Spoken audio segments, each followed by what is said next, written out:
Welcome to our April 2020 edition of This Month in Payroll. I'm Rohan Geddes, the National Leader of PwC's Payroll Consulting Practice, providing the latest news and updates affecting payroll in Australia. In this month in Payroll, we will update you on our government's payroll-related responses to COVID-19, the federal and state government stimulus packages, and the changes that the Fair Work Commission is making to workplace laws to help employers and employees. In addition, we will point you to sources of information that you can turn to for updates and clarity. Bear in mind that the government and the regulators are moving at an applaudable speed. The comments in this edition of This Month in Payroll are current as at 8th of April. Who knows what may have happened in the week since? We talk about the speed of change occurring at the moment. And in this regard, I would like to acknowledge the efforts of the federal and state governments, as well as the regulatory authorities such as the Fair Work Commission and the Australian Tax Office. In the space of 17 days, the federal government issued 3 stimulus packages. Each state government had issued their own stimulus package.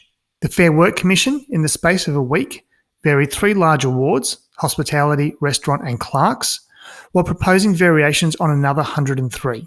And the Australian Tax Office is issuing daily updates on tax deferrals and concessions. So what concessions are being proposed?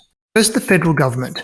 The federal government stimulus packages offer concessions to businesses along various lines. From an employer perspective, offers of note include, for businesses under severe financial stress, deferring by up to 6 months the payment date of amounts due through the business activity statement, PAYG instalments, income tax assessments, FBT assessments, and excise duties. Cash payments to businesses with less than $50 million in turnover, and assistance for small businesses, less than 20 employees, who are employing trainees and apprentices.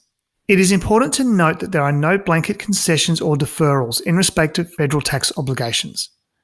Any business that is having difficulty in meeting its obligations is encouraged to reach out to the tax office to seek applicable extensions of time for paying outstanding tax obligations. Also, employers will still need to meet their ongoing super guarantee obligations for their employees. Of note as well is that employees who have been made redundant or who have had their working hours reduced by more than 20% are able to access via early release up to $20,000 of their superannuation between April and September 2020. From a state government perspective, each state has issued packages offering relief to businesses. These announcements include non-payroll related benefits such as deferring parking space levies, liquor licence fees, and offering rent-free periods. From a payroll perspective, the relevant changes revolve around deferral or waiving of payroll tax. By state, these changes are as follows, noting that we have not focused on the changes aimed at small to medium businesses. In New South Wales, payroll tax is deferred for 6 months for businesses with Australian grouped payrolls over $10 million. In addition, the next round of payroll tax cuts is brought forward to 1 July 2020. New South Wales has also amended its Long Service Leave Act to allow, for the next 6 months, employees to take long service leave in shorter blocks, such as 1 day a week. In Victoria, businesses with annual Victorian taxable wages of less than $3 million per entity will be entitled to full payroll tax refunds for the 2019-20 financial year and can defer payroll tax for Q1 of 2020-21 until January 2021. In Queensland, businesses with grouped Australian wages of more than $6.5 million that have been directly or indirectly affected, and this is very broadly defined, by COVID-19 can receive a deferral of all payroll tax for the 2020 calendar year through to 14 January 2021. They can also receive a refund of payroll tax paid in January and February, but only if they apply by 31st of May 2020.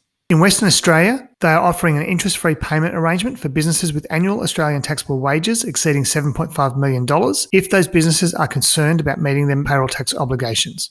In addition, WA has brought forward their next round of payroll tax cuts to 1 July 2020.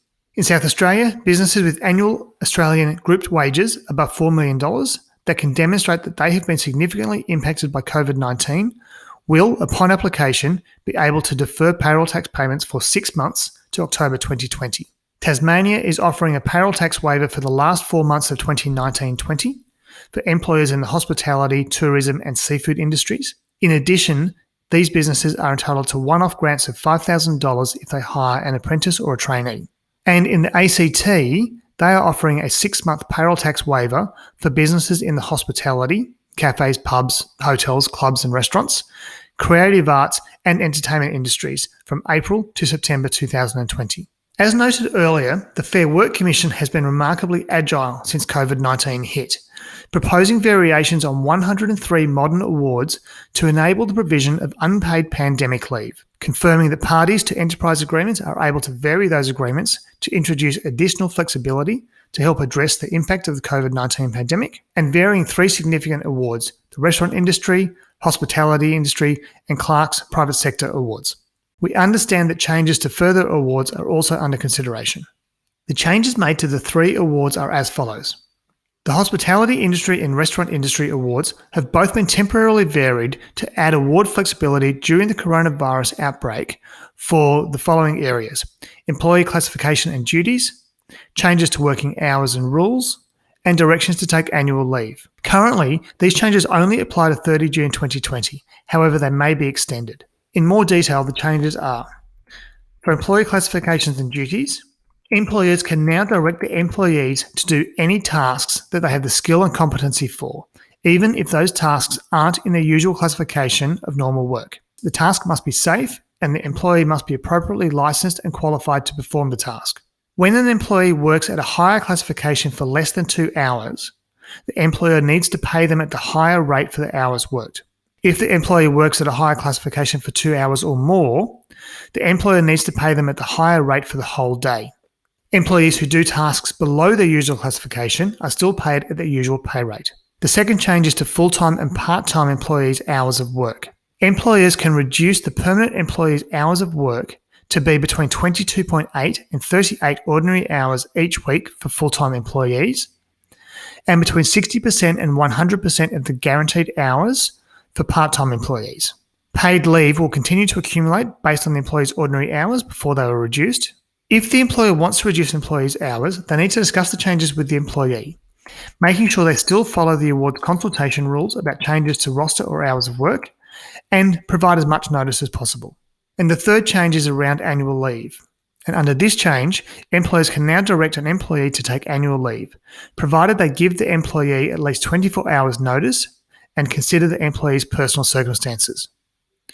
Employees can also choose to take twice as much annual leave at half pay if their employer agrees. Clark's Award has also been temporarily varied to add award flexibility due to COVID-19, again with changes applying to 30 June 2020, but with the possibility of it being extended. These changes cover employees' classifications and duties, minimum engagement periods, changes to working hours, including span of hours, and rules regarding directions to take annual leave. In relation to employees' classifications and duties, employers have been given the same flexibility as the Restaurant and Hospitality Awards, allowing them to ask their employees to do any tasks that they have the skill and competency for, even if those tasks aren't in their usual classification of normal work. However, the Clark's Award varies from the other 2 awards in that employees need to work at the higher classification for more than a day before employers are required to pay at that higher rate. In relation to minimum engagement for part-time and casual employees, where part-time and casual employees are working from home, the minimum engagement period has now been reduced to 2 consecutive hours per shift. And, subject to employee agreement, the span of ordinary hours of work for day workers is now varied to be between 6 a.m. and 11 p.m. on Monday to Friday and 7 a.m. and 12:30 p.m. on Saturday. Also, day workers won't be considered shift workers for the purpose of any penalties, loadings, or allowances under the Clark's Award.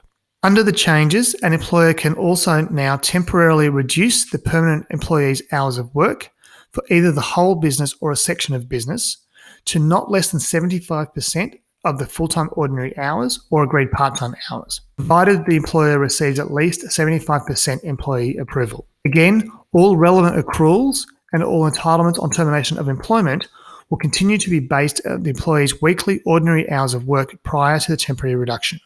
And finally, in relation to leave, employers can now direct an employee to take annual leave by giving at least 1 week's notice. If the direction is not related to a close down, then consideration must be given to an employee's personal circumstances, and the leave direction cannot result in the employee having less than 2 weeks accrued annual leave remaining.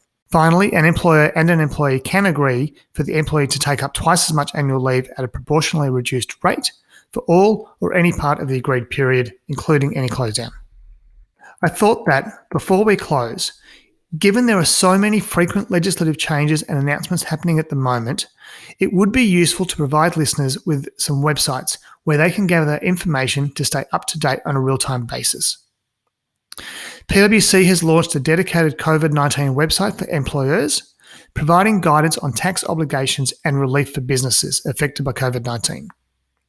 The Fair Work Commission has a very good page specifically focused on government, federal and state responses to the COVID-19 pandemic. Meanwhile, the Fair Work Ombudsman's website is providing daily updates on government announcements, as well as providing quite clear guidance on topics from handling business closures to reduced pay to workplace health and safety conditions. These links to these websites are included in the presentation. And that's it for this month in payroll. I do hope that everyone is managing as best they can in what are trying times. Should you have any questions or need for support, please reach out to myself or to your PwC contact.